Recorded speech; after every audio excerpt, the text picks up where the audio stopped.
빅피처 그려보는 시간입니다. 오늘은 해운 섹터에 대해서 들여다보는 시간으로 준비했습니다. 함께 해주실 분은 교보증권의 사용관 차장입니다. 안녕하세요.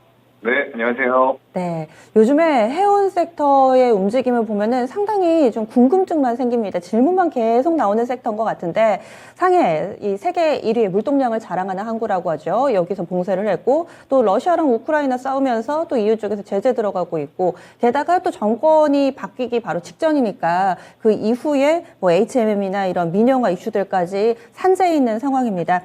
여러 가지 상황을 봤을 때 뭔가 좀 운임은 올라야 될 것 같기도 한데 운임은 또 계속해서 빠지고 있습니다. 이 현재 상황을 좀 해석해 주시면 좋을 것 같아요.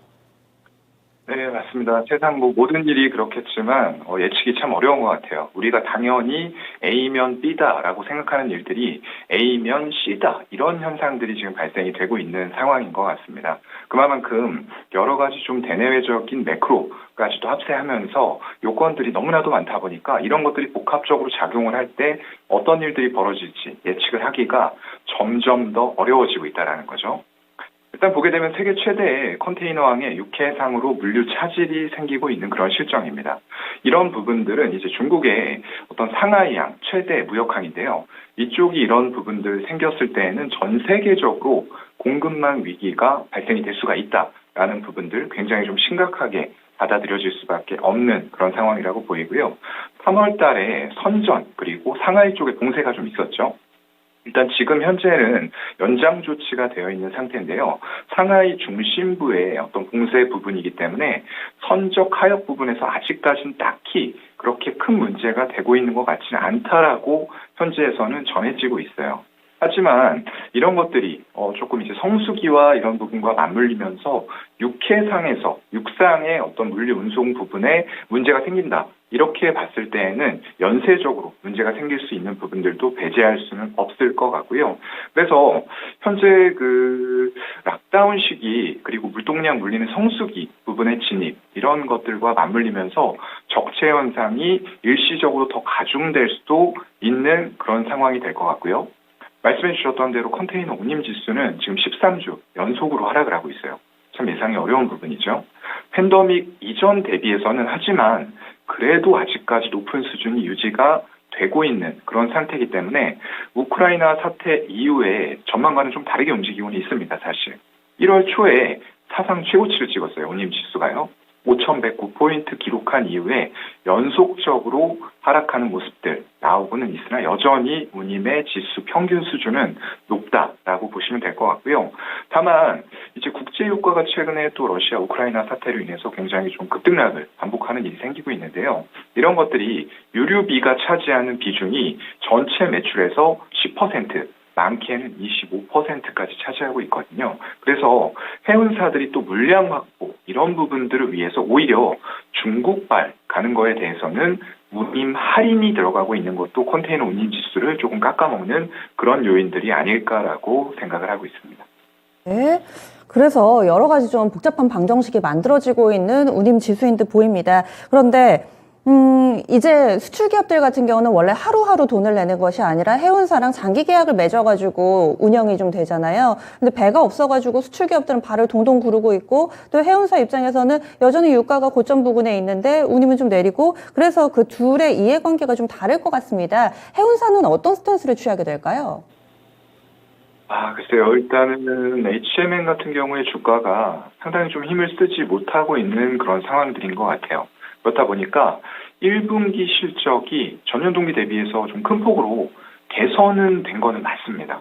전년 동기 대비해서 154%의 영업이익 증가가 지금 예상이 되고 있는 상황이에요. 연결 기준으로 봤을 때는 2조 5,900억, 거의 2조 6천억에 달할 만큼의 영업이익이 나올 것으로 전망이 되고 있고요. 컨테이너선 매출이 사실상 40% 이상의 실적을 부담을 하고 있습니다. 굉장히 큰 폭이죠. 그렇다 보니까 미주 주력 노선인데 사실상 다른 쪽보다도 미국 쪽이 주력 노선으로 하고 있는 쪽이 이제 HMM인데 그쪽에 대해서는 운임의 하락폭이 상대적으로 다른 곳들 대비해서 견조했다라는 거죠. 그래서 이렇게 좀 견조한 실적을 일단 낼 수 있을 것으로 보이고요. 다만 문제는 이제 피크아웃을 합니다. 항상 예전에도 우리가 화학주라던가 여러 가지 업종이라던가 탑픽 종목들에 대해서 한창 잘 나갈 때 더 간다, 더 간다, 주가 올라간다라고 얘기를 했음에도 불구하고 주가들이 꺾였던 이유는 항상 주식이라고 그리고 주가라는 부분들은 실적을 선반영하면서 주가에 그런 부분들을 미리미리 반영을 하거든요. 그래서 시간차가 있기 때문에 좋을 부분들을 미리 주가로 올려놓고 정말로 이제 피크아웃 우려가 되는 시기에는 빠져나간다는 거죠. 지금 외국인들의 행보가 약간 그런 모습들을 보여주고 있어요. 한 달간 수급 동향을 보게 되면 2,800억을 매도를 하고 있거든요. 기관도 10분의 1 수준인 280억의 매도를 가세하면서 사실상 개인들만 3,100억 정도의 매수를 보이고 있는 거예요. 그렇다 보니까 주가 상황 자체는 가뜩이나 매크로적이고 어떤 해외 글로벌 내외적인 상황에 의해서 좋지 않은데 이런 부분들까지 겹치면서 수급적으로 악화가 되어가고 있다는 거죠. 그래서 일단은 23,000원 부분 지지에서는 일단 확인은 했습니다. 하지만 추가적으로 외국인들이 어떤 매수를 다시 전환하는 모습들이 보이지 않고 있는 상황이기 때문에 컨테이너선 운임의 연속적인 하락과 더불어서 외국인들의 투자 동향을 잘 살펴보면서 투자 결정을 해야 되지 않을까 싶습니다. 네, 운임이 어느 정도 피크아웃이 나왔다라는 판단하에 외국인들 수급이 별로 안 좋다. 그 부분이 주가를 누르고 있다. 이렇게 봐주신 건데요. 또 다른 이슈도 있죠. 이 HMM 지금 주인이 없습니다. 그래서 민영화 얘기가 나오고 있는, 솔솔 나오고 있는 상황인데 지금 이것은 어떻게 좀 진행되고 있습니까? 글쎄요. 일단은 사실상 민영화가 저도 좀 빨리 되면서 M&A라든가 이런 적극적인 행보를 펼쳤으면 좋겠다라는 희망을 좀 가지고 있는데요. 작년에 사실상 이 코로나 이후에 굉장히 좋은 호실적을 기록했습니다. 역대급 실적을 기록을 하면서 매각 대금이 문제는 너무 올라가 버렸다는 거예요. 좋으니까요. 최소 지금 6조 이상이 언급이 되고 있는 그런 상황이고요. 작년 한 해에만 HMM이 영업이익을 7조 4천억을 냈습니다. 그런데 영업이익률 자체도 50%가 넘어요. 이건 무슨 해운 쪽이라고 보기보다는 약간 어떤 소프트웨어, 유지보수 관리만 해주면 되는 그런 쪽들의 영업이익률을 정말 서프라이즈하게 냈다는 거죠.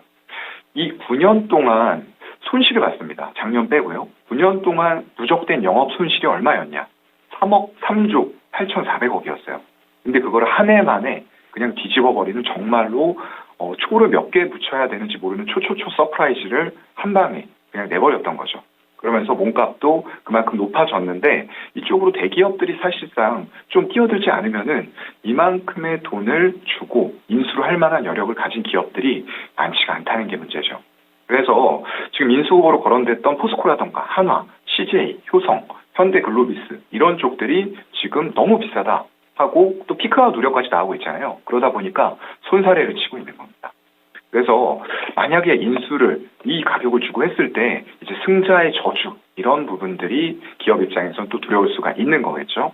최대 주주가 산업은행이에요. 그리고 2대 주주는 해양진흥공사인데 이쪽 간의 1대 주주와 2대 주주 간의 의견 차이도 상당히 좀 심한 그런 상황이고요. 새 정부에서는 이제 윤 당선인의 주요 공약 중에 하나가 신해양강국의 제도약 이런 부분들을 내세웠습니다. 그래서 관리체제 탈피에 대한 기대감들을 준 거는 맞습니다.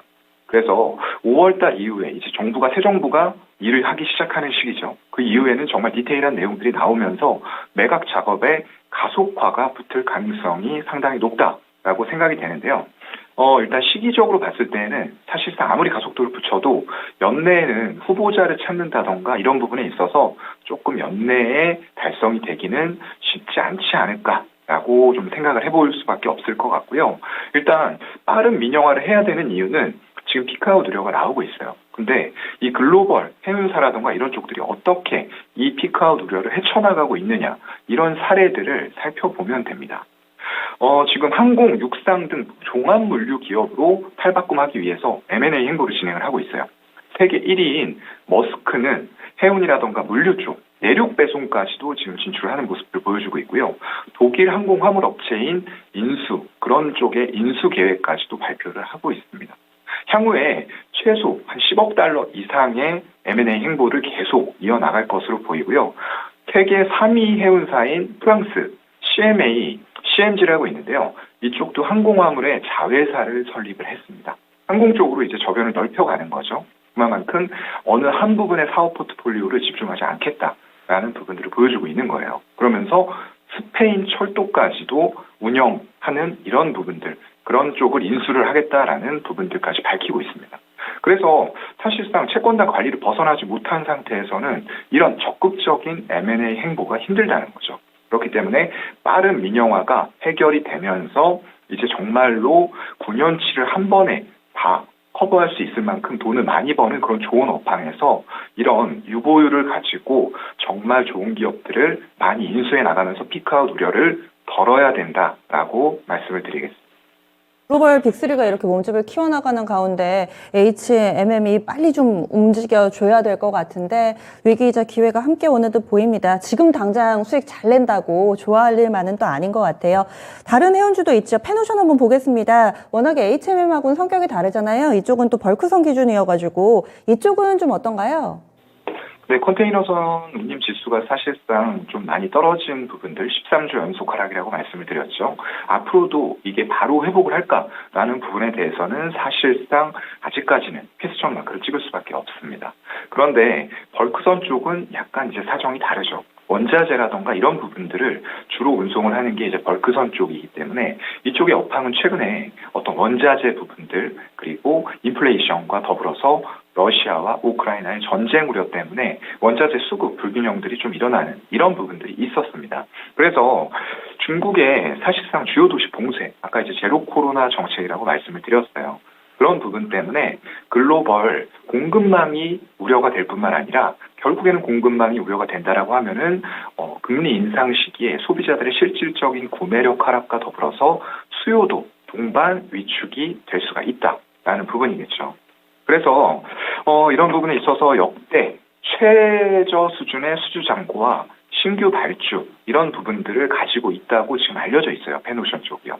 그런 부분에 있어서는 환경 또 규제가 요즘에는 굉장히 심하지 않습니까? ESG 경영이라고 해서 환경을 신경 쓰지 않으면은 정말로 집단 행동주의가 들어가고 수주도 받지 못하는 이런 상황들이 실제로 연출이 되고 있다라는 말이죠. 그래서 이런 부분에 있어서는 중장기적으로 개선을 해나갈 요인들이 될 것 같고요. 다만 이제 수급과 기술적인 관점들, 왜냐하면 어차피 종목의 수익률을 결정하는 건 어디에서 사고 어디에서 파느냐, 이게 가장 중요하거든요. 아까 말씀드렸던 대로 HMM에 대해서는 외국인과 기관들이 전부 다 양매도를 일관하면서 개인들만 계속 붙어 있단 말이죠. 하지만 벌크선 쪽인 펜오션에 대해서는 외국인들이 일단 대량 매수를 하면서 61선에서 반등을 해주는 그런 분위기로 가고 있고요. 거기다 더불어서 최근에는 기관, 투신이라던가 사모펀드, 연기금 이런 쪽들에서 같이 매수를 동반적으로 해주고 있어요. 그래서 일단은 외인이 최근 들어서 다시 매도 전환을 했습니다. 이런 것들은 지속성 있는 수급을 지금 기대하기는 조금 어려운 시장이에요.